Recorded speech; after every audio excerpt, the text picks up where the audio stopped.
राधे राधे उस मधुर और गंभीर वाणी का स्मरण करते हुए जो सदैव भगवत प्रेम और सत्य की ओर प्रेरित करती। प्रारंभ।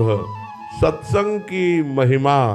वृंदावन की कुंज गलियों में यमुना किनारे एक संत बैठे हैं। मुख पर दिव्य तेज है, आंखों में करुणा का सागर और वाणी में श्री राधा नाम की गूंज।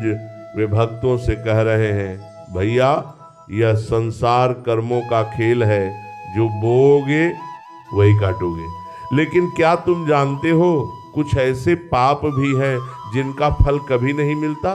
चौंक गए ना? शास्त्र कहते हैं कि हर कर्म का फल मिलता है, फिर ये कौन से पाप हैं? चलिए इसी जिज्ञासा को शांत करने के लिए एक कथा और महाराज जी के शब्दों के माध्यम से इस रहस्य को समझते हैं। एक राजा और उसकी व्याकुलता की कहानी। प्राचीन काल की बात है। एक राजा था जिसका नाम धर्मशील था।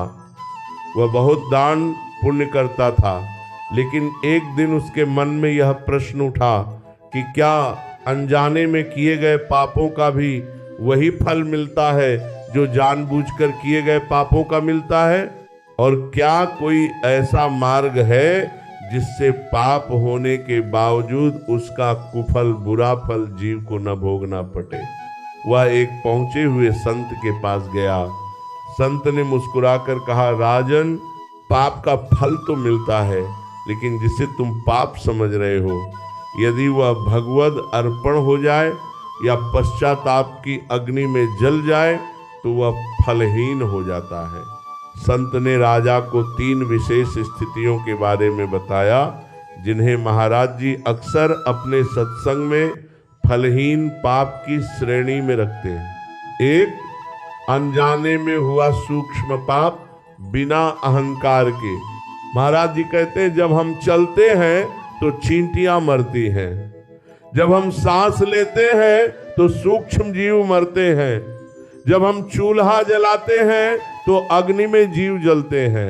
ये भी तो जीव हत्या है, ये भी पाप है।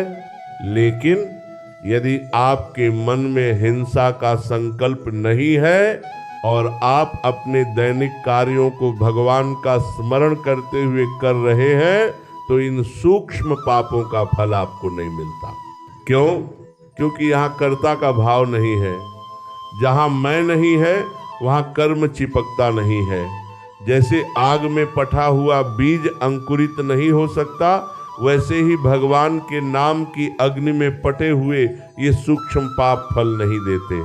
2, पश्चाताप की अग्नि में जला हुआ पाप। महाराज जी का एक बहुत प्रसिद्ध वाक्य है, पाप से डरो मत, पाप के स्वभाव से डरो।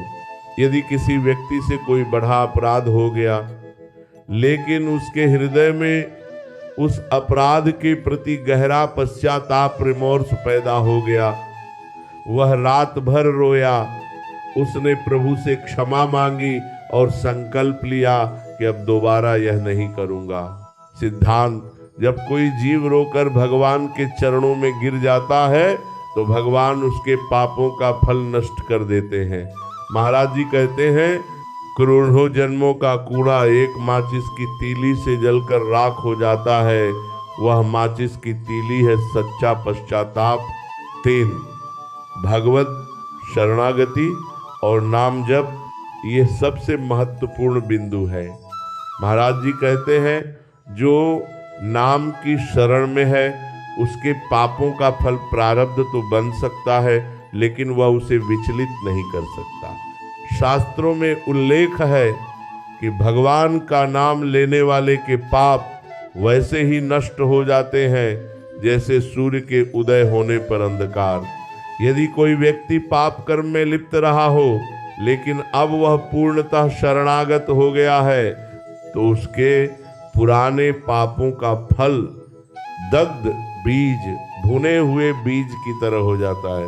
भुना हुआ बीज कभी पेड़ नहीं बनता। महाराज जी के शब्दों में विशेष उपदेश। देखो भैया, जो तुम पूछ रहे हो कि कौन से पाप का फल नहीं मिलता, तो सुनो, वो पाप जो गोविंद के चरणों में चढ़ा दिए गए। अब तुम कहोगे, महाराज क्या पाप भी चढ़ाए जाते हैं? हाँ, अपनी बुराइयां भगवान को दे दो, कहो प्रभु मैं बुरा हूँ, मैं पापी हूँ, मैं जैसा भी हूँ आपका हूँ। जब आप अपनी बुराई स्वीकार कर लेते हैं तो उसकी शक्ति खत्म हो जाती है। अहंकार ही पाप को जीवित रखता है। जब अहंकार मर जाता है तो पाप का फल भोगने वाला ही नहीं बचता। जब आप अपनी बुराई स्वीकार कर लेते हैं, करके पाप को जीवित रखता है। जब अहंकार मर जाता है तो पाप का फल भोगने वाला ही नहीं बचता। किस पाप जो फल नहीं देते। एक संक्षिप्त सूची, स्वधर्म पालन में हुई हिंसा, जैसे एक सैनिक युद्ध भूमि में धर्म की रक्षा के लिए शत्रु का वध करता है तो उसे उस वध का पाप फल नहीं मिलता, क्योंकि वह कर्तव्य वश है, व्यक्तिगत द्वेष वश नहीं, मूर्छा या अज्ञान में हुआ कर्म। यदि कोई विक्षिप्त पागल व्यक्ति किसी को चोट पहुंचा दे तो उसे कर्म का फल उस तरह नहीं मिलता जैसे एक स्वस्थ मस्तिष्क वाले को मिलता है। नाम कीर्तन के प्रभाव से महाराज जी के अनुसार राम या राधा नाम का एक उच्चारण इतने पाप जला सकता है जितने मनुष्य कर भी नहीं सकता। निष्कर्ष, सावधान भी रहे। महाराज जी अंत में चेतावनी भी देते हैं। इसका मतलब ये नहीं कि तुम जानबूझकर पाप करो और सोचो कि नाम ले लेंगे तो बच जाएंगे। ये नाम के बल पर पाप करना सबसे बड़ा अपराध है। इसका फल तो बहुत भयानक मिलता है। फल केवल उन पापों का नहीं मिलता जो अज्ञानवश हुए हों, जिनका प्रायश्चित कर लिया गया हो, जो भगवान की शरण में जाने के बाद त्याग दिए गए हों।